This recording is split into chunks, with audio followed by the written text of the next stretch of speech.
습니다. 사랑과 은혜가 풍성하신 하나님 아버지, 지난밤에도 저희들을 보여주시고 아멘. 이른 아침 주님 앞에 나와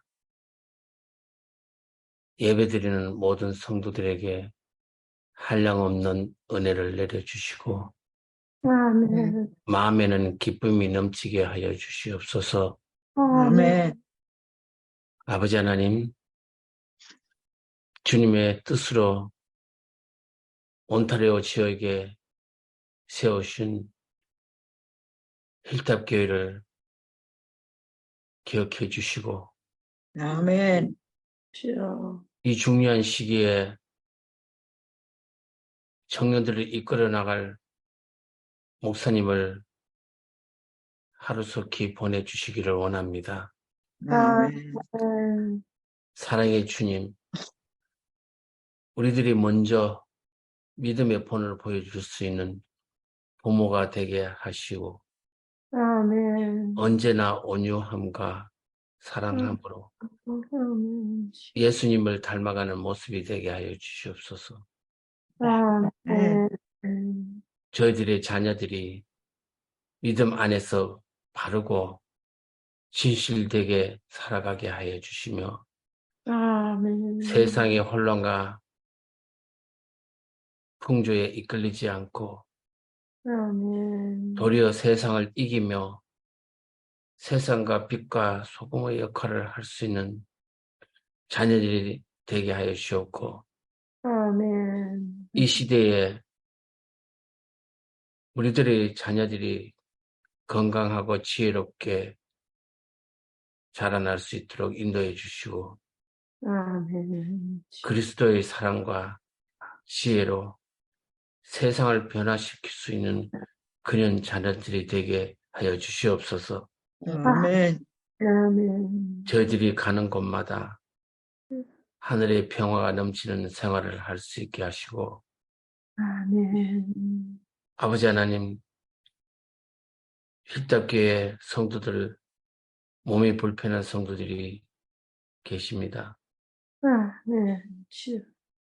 너희는 마음에 근심하지 말로 하나님을 믿으니 또 나를 믿으라고 하신 예수님의 말씀을 기억하게 하시고 아멘. 걱정과 근심과 두려움과 의심 때문에 믿음으로 그들의 마음이 채워지게 하여 주시옵소서. 아멘.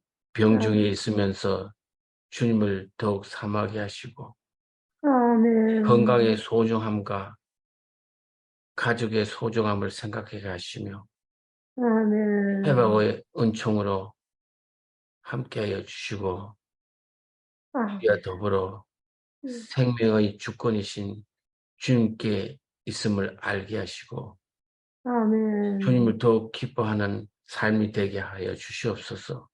아멘. 질병과 통증에 집중하는 것이 아니라 아멘. 하나님께 집중할 수 있는 은혜를 내려 주시옵소서. 아멘. 이 시간 김영진 목사님께서 계시록 말씀으로 인도하실 때에 저희의 심령의 귀가 열리게 하시고 아멘. 성령의 큰 감동을 받아 가정과 교회가 살아 움직이는 역사가 일어나게 하여 주시옵소서. 아멘. 우리의 삶을 주관하시는 우리 주 예수 그리스도의 이름으로 기도드렸습니다. 아멘. 감사합니다. 감사합니다. 오늘은 계시록 13장 5절부터 7절까지 있는 말씀으로 은혜를 함께 나누도록 하겠습니다. 먼저 본문에 있는 말씀 13장 5절입니다. 또 짐승이 과장되고 신성모독을 말하는 입을 받고 42달 동안 일할 권세를 받으니라. 짐승이 입을 벌려 하나님을 향하여 비방하되 그의 이름과 그의 장막 곧 하늘에 사는 자들을 비방하더라. 또 권세를 받아 성도들과 싸워 이기게 되고 각 족속과 백성과 방언과 나라를 다스리는 권세를 받으니. 5절부터 7절까지 있는 말씀을 읽었습니다. 그럼 한 절 한 절씩 자세하게 살펴보도록 하겠습니다. 이 짐승이 과장되고 신성모독을 말하는 입을 받았다라고 했습니다. 이 짐승은 우리가 이미 공부한 대로 교황권을 상징하는 13장의 첫 번째 바다 짐승입니다. 요한보다 600년 먼저 살았던 600년 전의 사람이었던 다니엘은 이 똑같은 이 바다 짐승의 모습을 다니엘 7장에서 무엇으로 표현했습니까?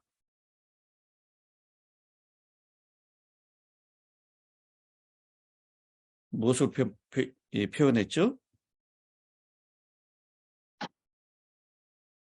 요한은 바다 짐승이라고, 바다에서 올라온 짐승이라고 교황권을 표현했는데 600년 전에 다니엘서 7장에서 다니엘은 이 교황권을 뭘로 얘기했습니까?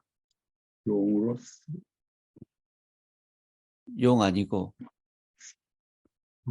용은 이제 넷째 짐승이었죠. 무섭고 놀라운, 우리가 그게 용일 것이다 라고 생각을 하죠.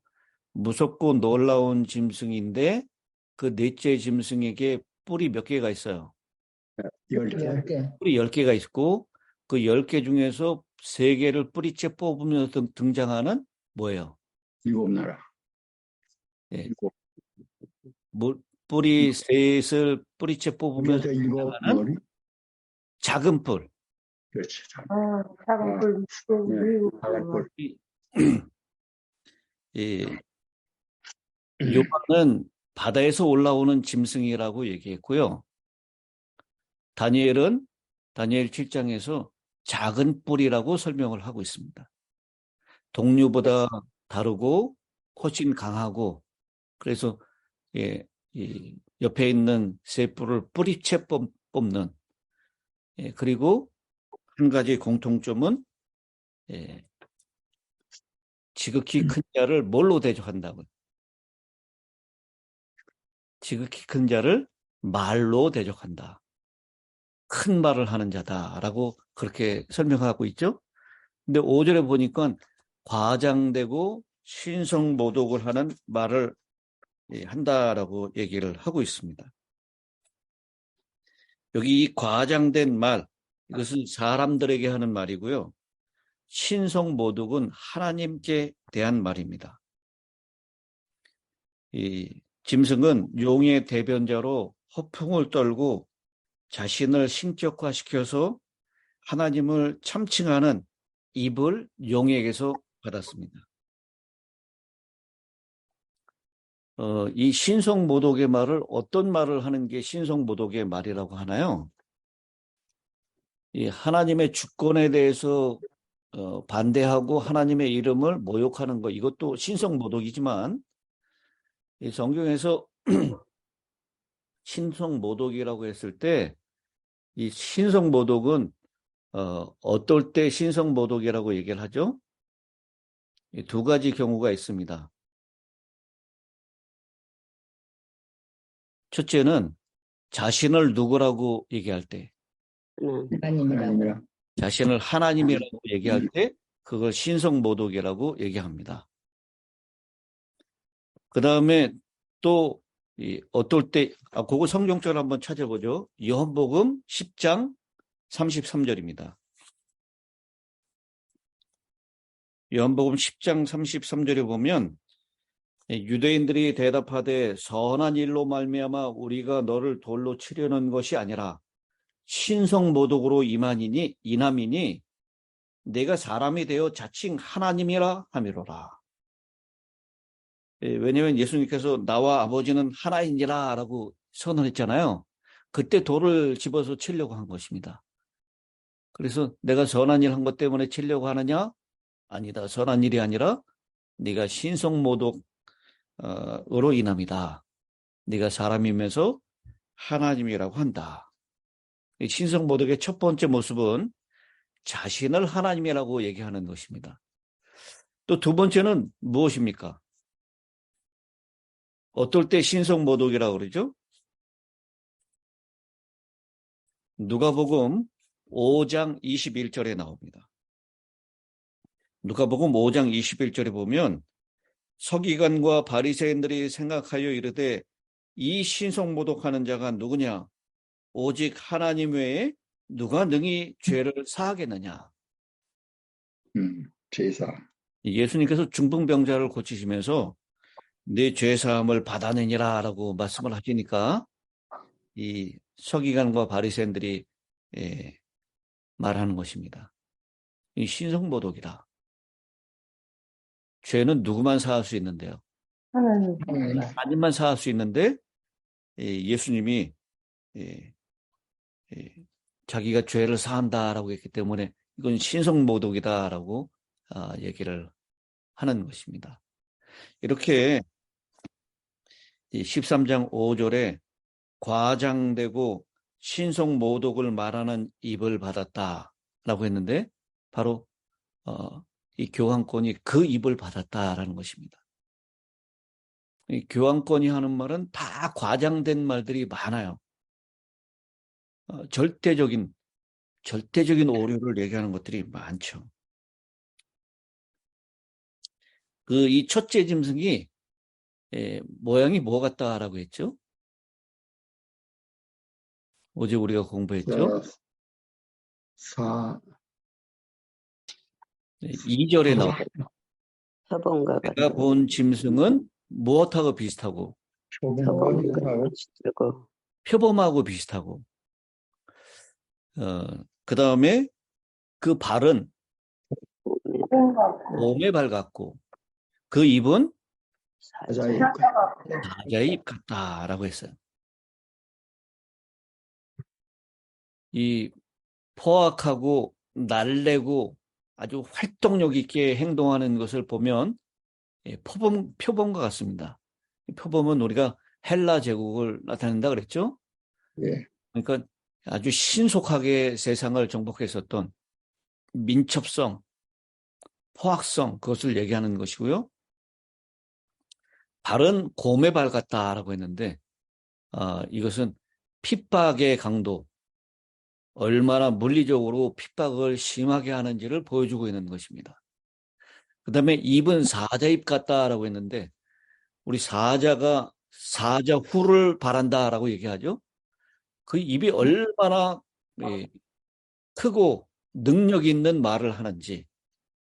근데 그 입만 열면 이 입으로 말하는 것이 전부 다 과장된 말이고 신성모독을 하는 말이다라고 하는 것입니다. 그런데 사자가 한번 소리를 지르면 온 밀림에 있는 짐승들이 다 떨죠. 긴장하죠. 마찬가지로 이 교황권이 한마디 하면 모든 사람들이 다 떨고 그 말에 억압당하고 복종하는 모습으로 나타난다라는 것입니다. 실제로 이 교황권이 입을 벌려 6절에 있는 말씀입니다. 하나님을 향하여 비방하되 사탄이 하는 일이 비방하는 일입니다. 이 사단의 비방에 천사의 3분의 1이 넘어갈 정도로 정말 그럴듯하게 들리는 것입니다. 근거 없는 것이 아니에요. 정말 그럴까라고 의구심이 들게 그렇게 비방하는 것입니다. 우리도 누군가를 비방하는 말을 하고 있다면 그건 사탄이 하는 일을 하고 있다는 것을 우리가 꼭 기억했으면 좋겠습니다. 사탄은 그 일을 하는데요. 하나님을 향하여 비방을 하는데 세 가지를 비방해요. 그의 이름, 그의 장막, 그리고 하늘에 사는 자들. 성도들을 비방한다라고 했습니다. 그의 이름을 비방한다라는 것, 그 이름은 그 존재의 전 인격과 품성을 나타냅니다. 그래서 하나님의 이름을 비방하는 것은 그분의 인격과 품성을 모독하는 행위입니다. 하나님의 이름을 사칭하여 망령되이 해방하면 그분의 신성을 더럽히는 죄입니다. 짐승은 결국 하나님의 직함을 참칭하여 하나님의 성전에 앉아 자기를 하나님이라고 내세운다라고 데살로니가 후서 2장 4절에 말씀을 하고 있습니다. 우리 성경절이 나온 김에 데살로니가 후서 2장 4절을 한번 보겠습니다. 이 3절부터 보죠. 누가 어떻게 하여도 너희가 미혹되지 말라. 먼저 배교하는 일이 있고 저 불법의 사람 곧 멸망의 아들이 나타나기 전에는 그날이 이르지 아니하리니 그는 대적하는 자라 신이라고 불리는 모든 것과 숭배함을 받는 것에 대항하여 그 위에 자기를 높이고 하나님의 성전에 앉아 자기를 하나님이라고 내세우느니라. 여기 보니까 이 자기를 하나님이라고 내세우는 사람을 바울은 뭐라고 얘기를 합니까? 불법의 사람. 불법의 사람 곧 멸망의 아들이라고 얘기하고 있습니다. 여러분, 불법의 사람 멸망의 아들, 이거 누구죠? 사장. 사단 아니고 자, 사단의 권세를 받고 능력을 받은 로마 같은 교황. 교황이. 그러니까 여러분 지금 잘 보십시오. 다니엘은 이 교황권을 뭘로 얘기했어요? 다니엘 7장에서 작은 뿔이라고 얘기했습니다. 작은 뿔. 그 다음에 600년 후에 요한은 이 교황권을 바다에서 올라오는 짐승이라고 표현했습니다. 그리고 이 사도 바울은 이 교황권을 뭐라고 표현했어요? 불법의 사람, 멸망의 아들이라고 표현했습니다. 한 교황권을 가지고 다니엘과 요한과 사도 바울이 다 다르게 표현했어요. 근데 표현되는 것은 다르지만 하는 일은 어떻습니까? 하는 일은 똑같아요. 이 다니엘 7장의 작은 뿔의 활동과 계시록 13장의 바다 짐승의 활동은 거의 일치합니다. 정확하게 일치합니다.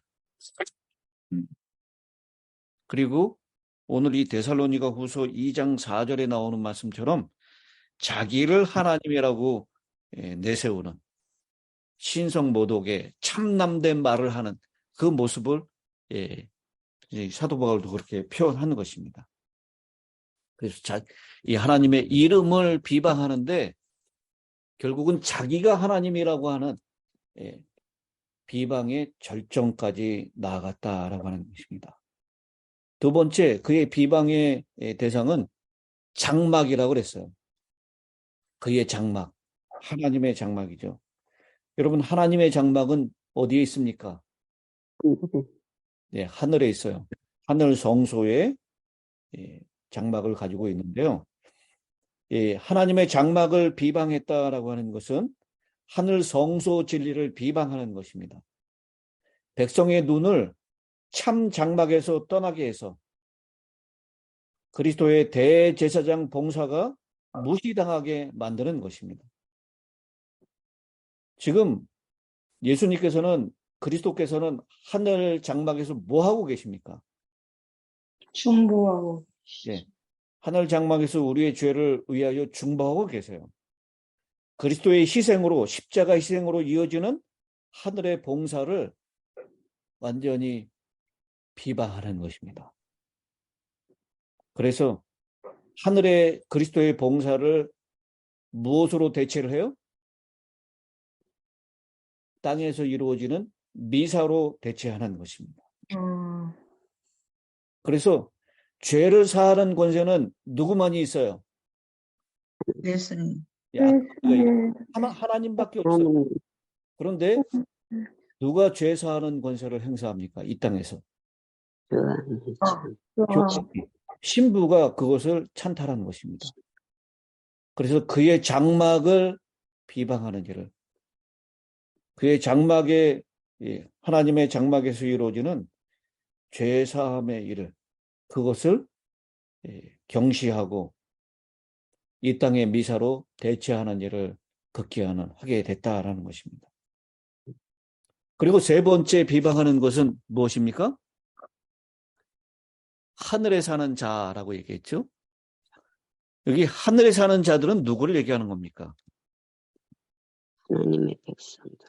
네, 하나님의 백성들을 얘기하는 것입니다. 하나님의 백성이 아닌 사람들은 계시록에서 뭐라고 표현하죠?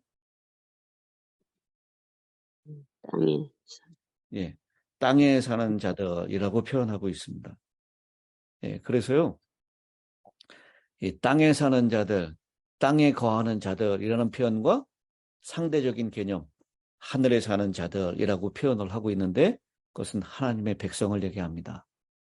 이 하나님의 백성을 이 교원권이 얼마나 죽이고 얼마나 핍박했습니까? 여기에서 더 이상 그 숫자를 언급하는 것은 의미가 없을 것 같아요. 그런데 그 숫자를 거의 다 전체를 합치면 5천만 명의 그리스도인들을 죽였다라고 얘기합니다. 우리 대한민국 남한의 인구가 지금 4,500만, 5천만 그러잖아요. 대한민국에 살고 있는 사람들의 숫자를 다 죽인 것과 같은 숫자입니다. 엄청난 일을 자행한 것입니다. 짐승이 입을 벌려서 하나님을 향하여 비방하되 그의 이름과 그의 장막과 하늘에 사는 자들을 비방했다. 그 역사를 우리는 분명히 확인해 봤고요. 그리고 그 일은 결국 이 짐승이 불못에 던져지기까지 계속 자행될 일이다라는 것입니다. 이제 7절입니다. 또 권세를 받아 성도들과 싸워 이기게 되고 각 족속과 백성과 방언과 나라를 다스리는 권세를 받으니라고 했습니다. 이 성도와 싸워서 이겼다라는 것, 그 이기는 기간을 몇 달이라고 얘기하고 있어요? 42달. 42달이라고 얘기를 하고 있습니다. 근데 여러분, 오늘 말씀을 마치면서 제가 한 가지 여러분들에게 상기시켜 드리고 싶은 대목이 있는데요. 여기 받고 받으니라, 받아 받으니, 이 표현을 우리가 좀 주목해야 합니다. 5절에 보니까 여러분 성경에 그걸 이렇게 동그라미를 쳐놓으면 좋겠어요. 또 짐승이 과장되고 신성모독을 말하는 입을 받고 그랬어요. 입을 받았다. 또 42달 동안 일할 권세를 어떻다고요? 받으니라 라고 했습니다. 그리고 7절에 또 권세를 받아, 마지막 부분에 나라를 다스리는 권세를 받으니 라고 표현하고 있습니다. 여기 이 권세를 주신 분은 누구십니까? 누가 권세를 준 것이죠? 용이. 2절에 보니까 용이 자기의 능력과 보좌와 큰 권세를 이 바다에서 올라오는 짐승에게 주었더라라고 했습니다. 그런데요, 그 권세를 주었는데 그 권세를 받아서 활동하는데 42달 동안 일할 권세를 받았다라고 5절에서 표현을 하고 있어요. 이 42달로 시간을 정해놓고 그 동안에 일할 권세를 주신 분은 누굽니까?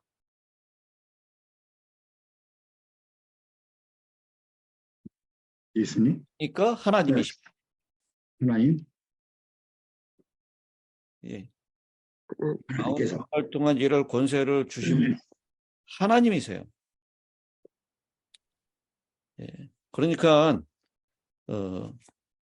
이 세상에 있는 모든 권세는 다 누가 주시는 것이라고요? 그게 어디에 나옵니까?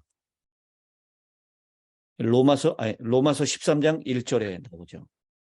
각 사람은 위에 있는 권세들에게 복종하라.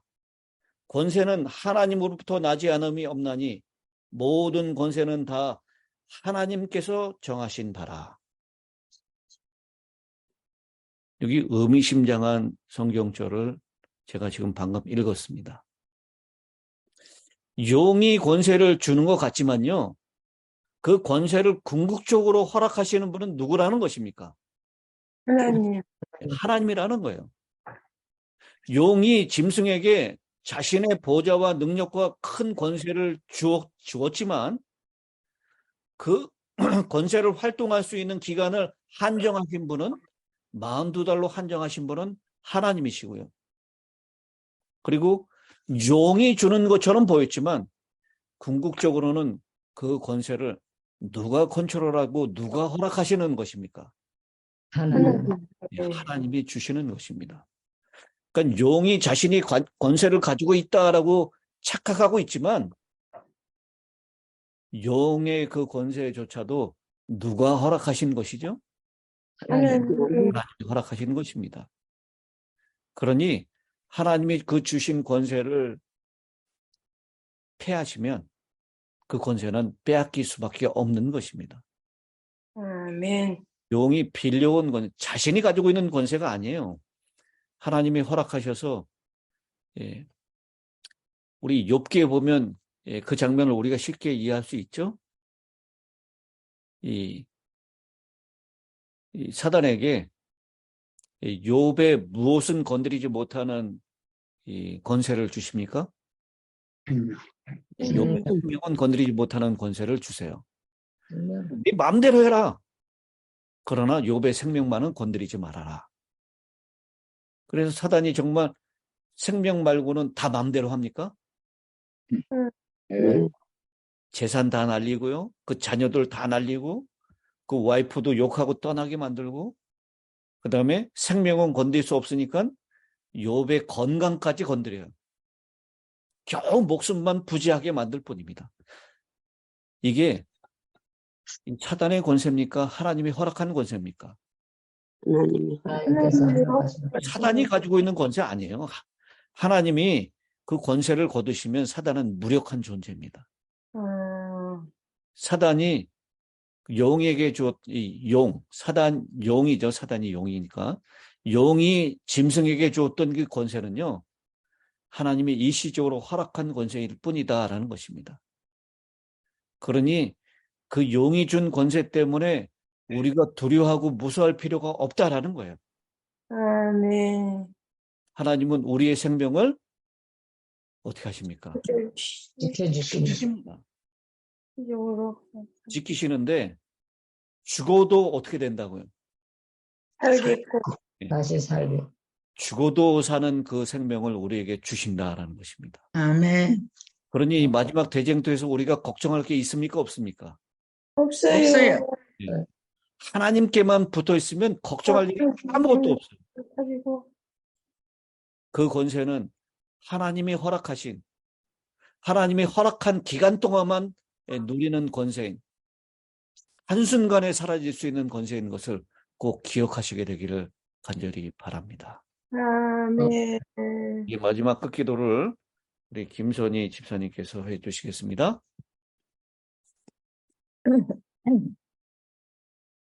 하늘에 계신 아버지 하나님, 참으로 감사합니다. 아멘. 하늘은 다 죽어도 바꿀 수 없는 이 귀한 생명, 오늘도 허락하셔서 말씀 앞에 나와서 이 귀한 말씀을 듣게 하시고 우리에게 새로운 마음의 결심을 할 수 있도록 주님 도와주시니 정말 감사를 드립니다. 아멘. 어떻게 저희 주님의 이 놀라운 이 보호와 이 은총을 우리가 어떻게 보답할 수 있겠습니까? 주님이시여, 우리가 주님 안에서 살고 싶습니다. 아멘. 성모독의 세력이 팽창해가는 이 말세를 사는 우리들 주님 보호하셔서 우리가 승리하게 하여 주시옵소서. 주님 안에 있을 때 승리한다는 것을 꼭 깨닫고 주님 편에 붙어서 꼭 승리하는 생애를 살 수 있도록 저희를 도와주시옵기를 간절히 피곤하옵나이다. 주님이시여, 이 시간에 주님 앞에 나올 수 없는 사정에 있는 모든 성도들, 그들의 사정을 일일이 살피시고 건강을 주시고 영육간의 건강을 주셔서 주님 앞에 나와서 이 귀한 말씀과 용기를 얻고 매일 생애의 기쁨과 승리의 생애를 살 수 있도록 도와주시옵소서. 아버지 하나님, 사방에 흩어져 있는 우리의 자녀들 저희를 도와주시옵소서. 저희들의 뜻대로 살지 아니하고 주님의 뜻대로 살 수 있는 믿음의 산 자녀들이 될 수 있도록 도와주시옵소서. 감당해야 할 모든 일들, 감당해야 할 어려운 공부들을 잘 감당함으로 오늘도 기쁘고 즐거운 승리의 생애를 사는 우리의 모든 자녀가 될 수 있도록 도와주시옵소서. 오늘 우리가 살 때의 발걸음마다 안전을 지켜주시고 하는 일보다 기쁨에 넘치는 생애 될 수 있도록 도와주시고 주님 안에서 사는 기쁨의 맛을 느끼는 생애를 살 수 있도록 도와주시옵기를 예수님의 이름으로 간절히 기도드리옵나이다. 아멘. 아멘.